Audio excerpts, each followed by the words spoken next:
News Channel 5 was the first to report that Judge Glenn Kelly would decide how much of John Goodman's worth a jury should weigh if he's found liable in that civil trial. Today, the judge gave attorneys and us an idea of what may play out in court. News Channel 5's Alex Sands was in the courtroom for this morning's hearing. He's here with the latest on the judge's decision. Alex? It comes down to this, Michael. How much is John Goodman worth? And if he is liable for Scott Wilson's death, how much of that should a jury consider? 7 weeks ahead of a civil trial, they're two complicated questions with no simple answer. Attorneys for Scott Wilson's family set out for a game changer. The strategy?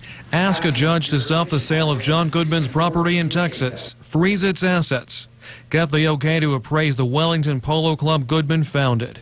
It's a simple premise. If they can figure out how much the Polo Club's worth, if they can figure out how much his adopted girlfriend can pull from the trust he set up for his children, they say they can figure out how wealthy John Goodman is. It's been our position all along that part of what the dynasty trust of the Goodmans has done is undervalued property so that it can be transferred with very little tax impact, and therefore we want to ascertain the true value of the property. The judge gave the attorneys the okay on the club.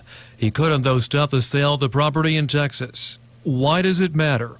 Attorneys for the Wilsons say the Children's Trust may own the club and the property, but Heather Hutchins, Goodman's adopted girlfriend, she gets a third of its assets. She gets the assets, they say Goodman does too.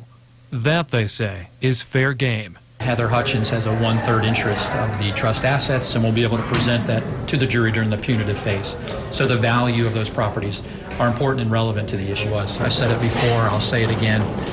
Scott Patrick Wilson was struck down and left to drown by someone.